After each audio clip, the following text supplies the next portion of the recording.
The easiest way to find peace in the midst of chaos is to create a peace-finding plan ahead of time. I know, we've heard it before. It's about being proactive versus reactive. In general, it's so much better to be proactive. So think about it. If you are in the midst of chaos, your mind is going in a million different directions. Your body's going in different directions. Everything is out of control. If you are reacting in that moment, you're not going to be able to get very far in getting centered and getting peaceful.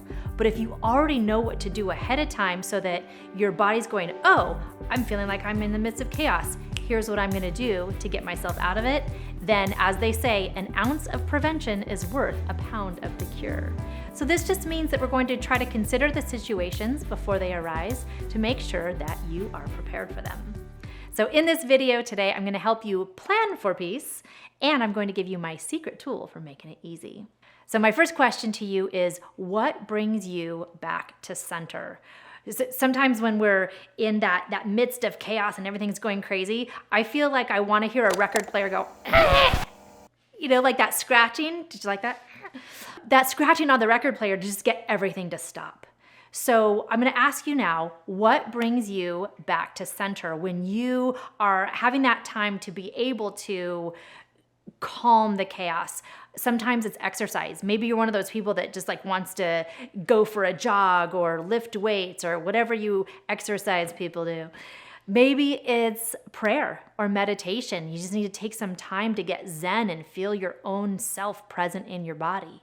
Or maybe it's laughter. I know for me, I love to laugh. And no matter what is going on, if I can get myself to laugh, I will stop taking myself so seriously. And then I can actually bring my brain back to the present moment so that I can see what's going on inside around me and start to actually take some action that will calm the chaos.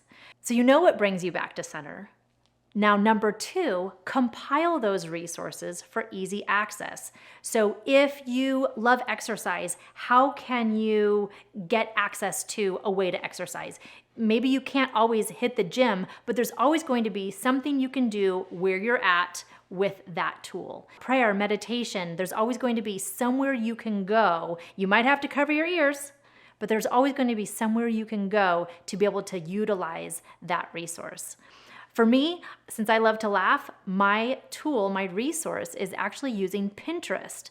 So when I am scrolling through my Facebook feed and Instagram reels, and I'm finding all these crazy cat videos or the compilations of the craziest tweets that mom said about their kids this week, I will actually save them in a Pinterest folder. Anything that makes me laugh. That way, in the midst of chaos, in that moment, I can go to that Pinterest file, pull it up, and start going through all those things that I already know are gonna make me laugh. No wasted time looking for those silly cat videos because they're right there. So I encourage you to figure out how you can compile the things that are going to bring you back to center while the chaos is going on. And then number 3, I touched on it just a moment, but how are you going to utilize your resources? If you are needing to go take a break so that you can exercise, or you need to go take a break so that you can watch your Pinterest cat videos, or you need to have that moment to meditate or pray, what are you going to say to the people around you to be able to escape? Or as Dory says, escape. We want to escape and be able to use our resources, those things that are going to bring us back to peace, because we know that we're in that peaceful place, we're going to get a lot more work done than that chaotic space. So start to think about, what are you going to say to those other people? Maybe it's a coworker, maybe it's a partner or spouse, maybe it's your kiddos. What are you going to say to yourself? Sometimes we need to remind ourselves, hey, you need a break. I do? Yeah. Okay.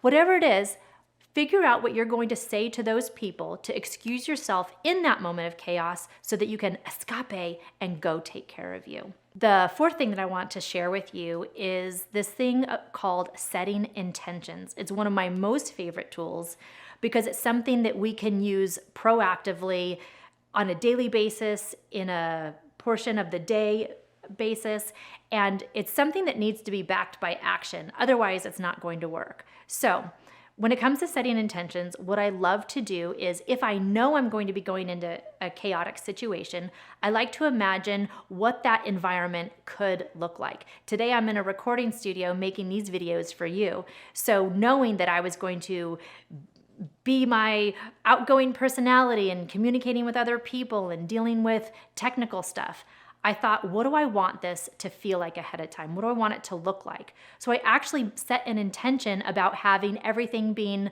flowing and ease and grace and happiness with the people around me. You can do that with difficult conversations too.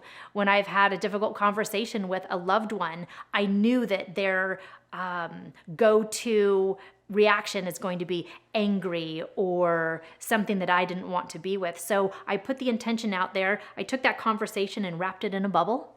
And I put the intention out there that the conversation is going to have both of us with open ears, with clear communication, so that we can both feel heard and understood. And it sounds crazy. I know it sounds silly. It might sound woo-woo, but it actually works. And so if you don't think it's going to work, I especially encourage you to try it, because it's amazing how something so simple can make the biggest impact.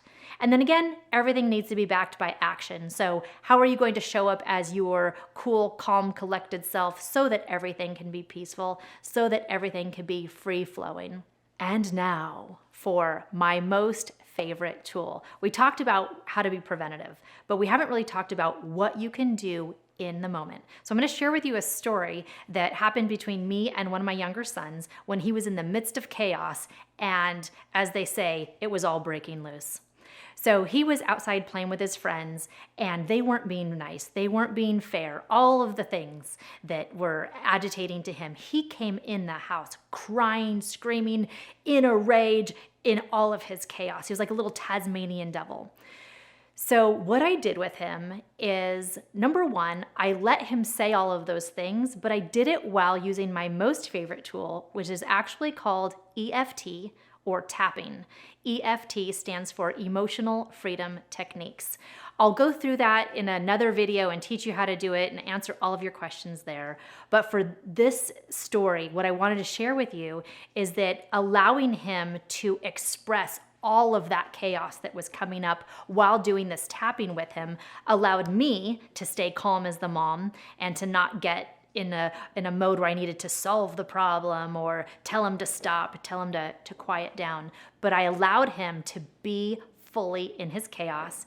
I did this crazy thing with him called tapping.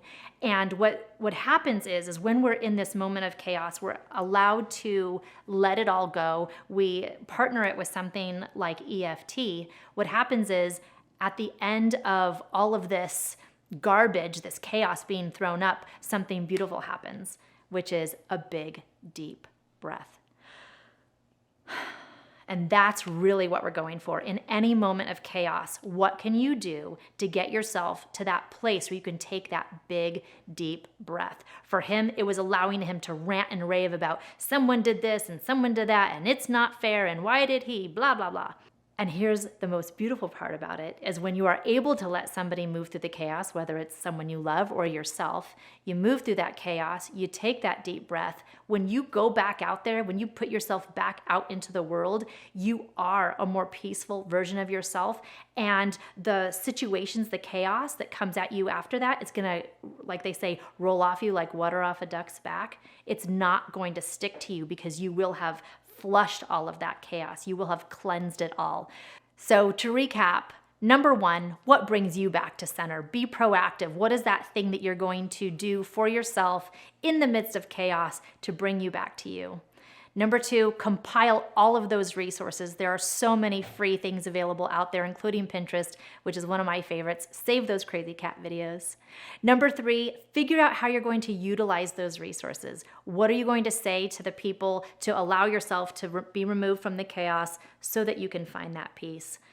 Number four, set those intentions ahead of time for how you want the whole situation to look, be, feel, to have yourself show up as your most zen and amazing version of yourself as possible. And then number five, try EFT. It's going to be an amazing tool that I'm happy to share with you. So check out my next video, What is EFT Tapping? See you there. Bye.